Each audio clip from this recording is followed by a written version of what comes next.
My name is Teresa Wright Taylor. I was born in Titus County, Mount Pleasant, Texas, and now I reside in Dallas, Texas.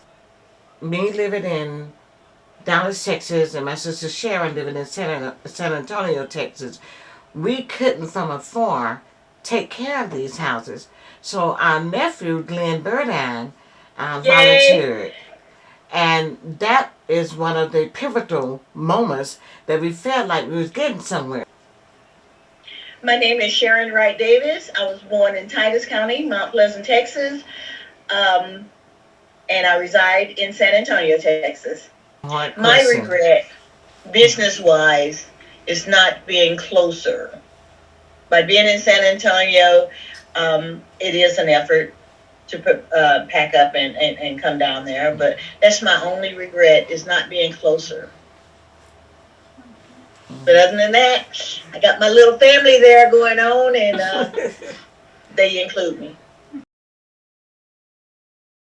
All right, I'm Glean Burdon Jr. I was born in Dallas, Texas. I reside in Pittsburgh, Texas.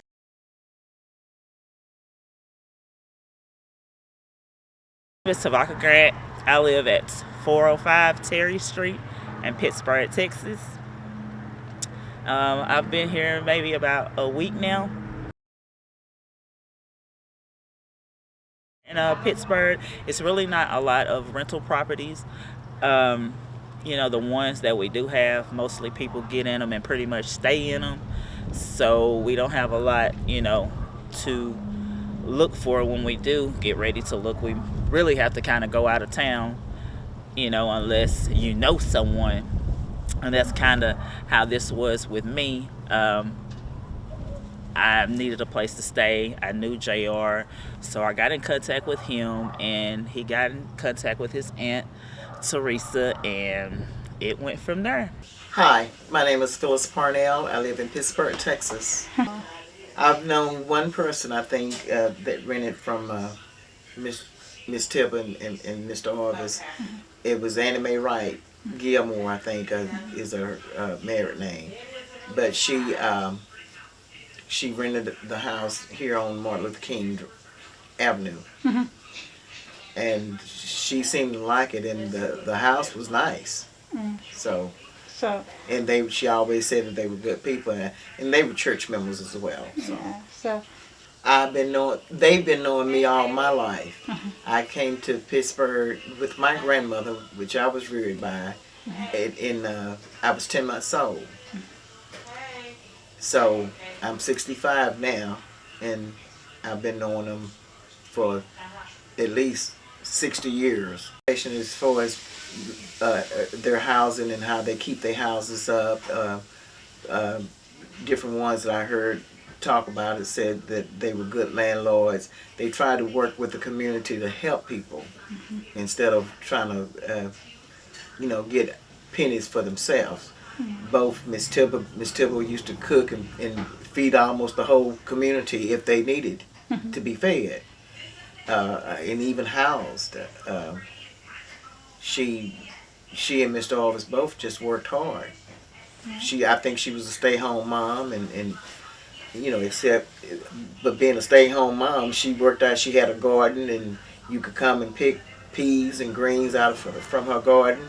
I mean, she wasn't gonna pick them for you, but you was more than welcome to come and pick peas and greens and tomatoes and onions or whatever she had planted. The community was welcome to them. Mr. Arvis used to bush hog, certain pastures for people, and I want to say, I know he had a tractor, so I'm pretty sure he probably tilled up the ground, for people that have small gardens or big gardens or whatever. So, plus he worked at Lone Star Steel.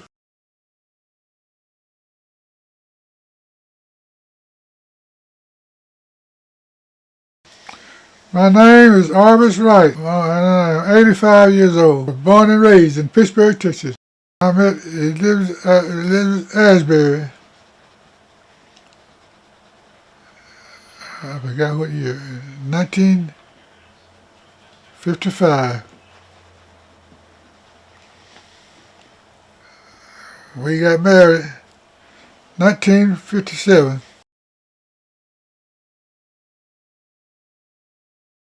And I started renting houses soon before I retired from Lone Star Steel. I forget what year.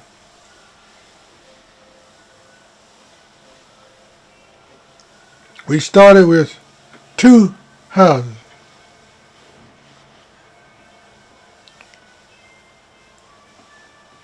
The house we purchased the land from Henry Nelson. And then we fixed the houses up best we could. Then we rented them out.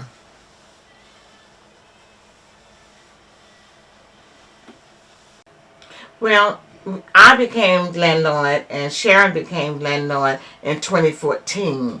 Daddy was getting up in age, and so there were so many houses that needed to be tended to, and plus the upkeep and the care of the houses was dwindling. So that's when we took over. And I like the job. I like to see the people when they get in the house and actually be happy. You know, it's a lot of good people that need houses. And in this area, it's a lot of houses that are not up to par where, you know, people are comfortable. So just seeing people in comfortability is my best moment. Because we had somebody that lived here that knew the people and knew how to socialize with them, because he's a very good speaker and he's very much is a people person. So Yes.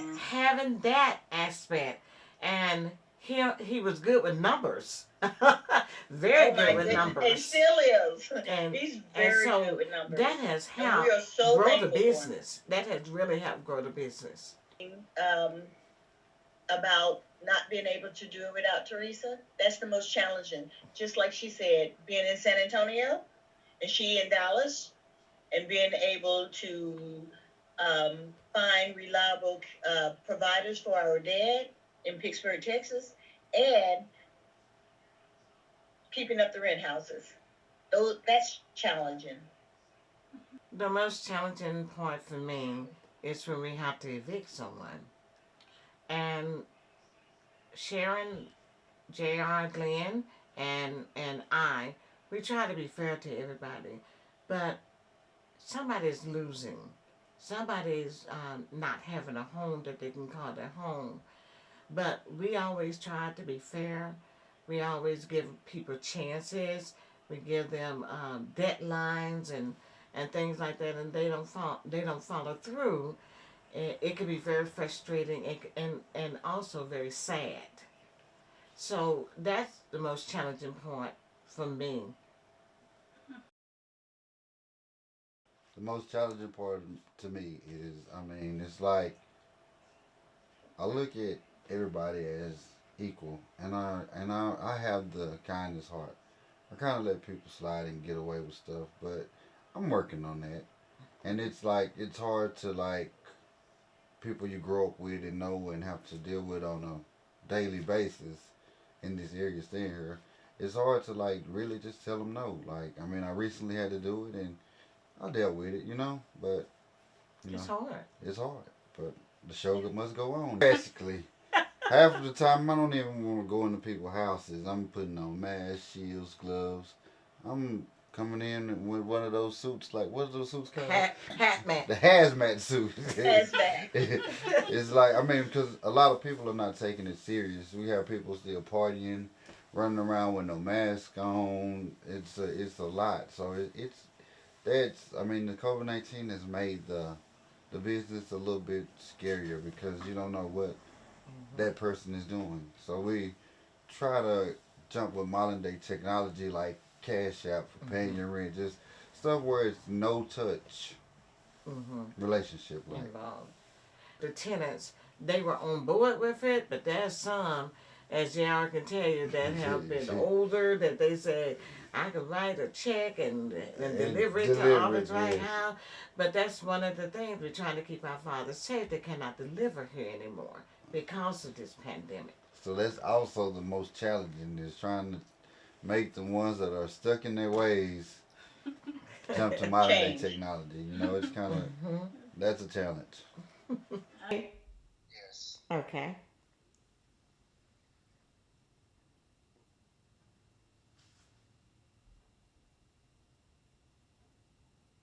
It's circling.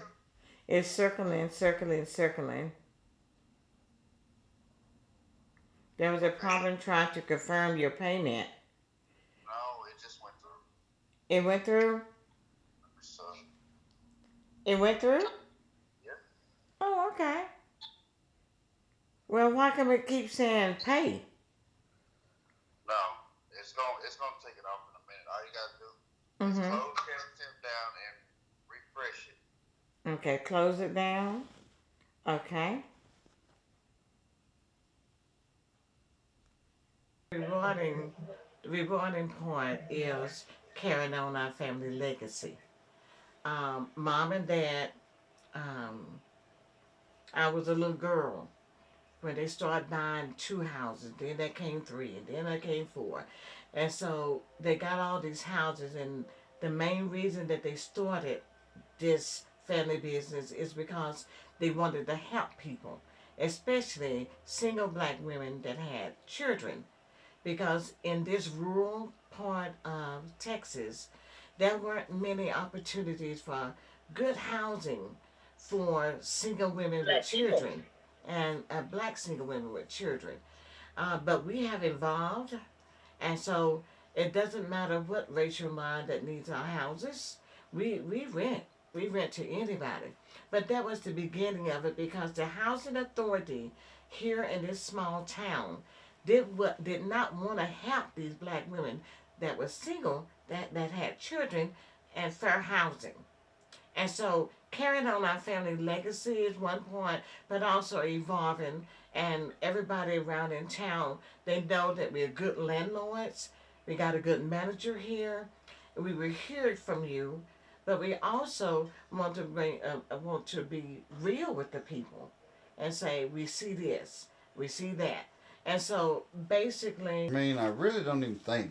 I just do it. It's like I'm trying to figure out solutions before we get problems. So it's basically like, I mean, being a property manager now is something I do without even thinking about it. So it's kind of like it's just problem solution. You know, basically that's how I balance them. I'll be like, even at work, if I find a problem, I'm trying to calculate and figure out a solution. So I mean, it's easy to balance. It's just time consuming.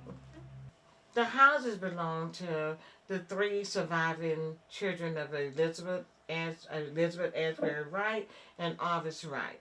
And so all three of us, our sister is not here, Cynthia Burdon, she is part of this legacy as well. And I like the way that our parent did their will, and that they include their grandchildren in the will. So after us, our grandchildren, including you, Sharon's children, and um, my sister's son here, Jr., is all in the family. My sister's son His here and his kids. two brothers are part of that will. And so after us, it goes to you guys. And I hope that Oh Sharon Lord. and I are setting a good example of how to run the family business. Who is JR and Terry, they are here and they see what we go through. And so it's up to them to enlighten the others. Because you have Amanda and Josh, you have Gerald and Garrett, and you two. They are the next in line. See, one of the things that Teresa and I work well together is because there is one chef, one cook, if you will, meaning that she manages the finances. I feel like if we both was managing the finances, something would come up short. Therefore, one person manage the finances, but there is still a check and balance. I have Yes. my name all over everything of what Teresa does, the bank accounts, the taxes, and the stuff like that. Therefore, it's an open communication. There's no hidden agenda. Yeah.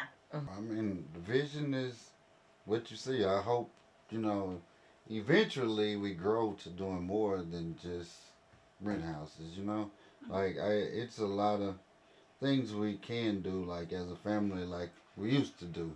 Like, Aunt Teresa cooks very well. I mean, we can Hey, get those. what about me?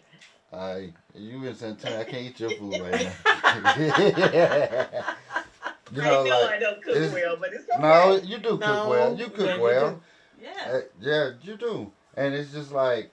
No, because Charity, she told me about that pasta I tried to cook one time. That pasta and chicken, it was overcooked and it wasn't good. So You cook well. I mean, just like you might cook for people with tougher jaws. But in reality, it's just a meal. Okay. It's a lot of legacy that we can continue, going. Like Granny used to sell food and stuff, everything. I mean, when this COVID, candy house. When this COVID stuff go down, the future. I just look at it like, what can we do to grow and make sure everybody is involved. In this little business, once it start prospering, better, because it is, then you can start putting aside for the future. Yes. Right now, we're in. I think that what I vision is that the technology. Me and Sharon is old school. The technology of the young people in the family would come into play, and the advancement that they can see that Sharon and I can't see, it'll be a reality for them, because computer, electronics, all that stuff. I mean, Sharon and I, we survive with it. We do tips of that and spreadsheets and little things like that. That's right. But, Office writer. Wow. Excel. Mm-hmm. Wow to these two, because they are technological advance. I'm talking about you, Sharon. I mean, you, Terry, and JR. They both all off into technology. They can take this business from where we are today, and do a futuristic module and show people. So it had. I could see it being advanced with them heading it. After I got in age, I just couldn't handle it anymore, and I let my daughter have it. Take the houses, one from him and Nelson, and the other one was from Olin Jackson.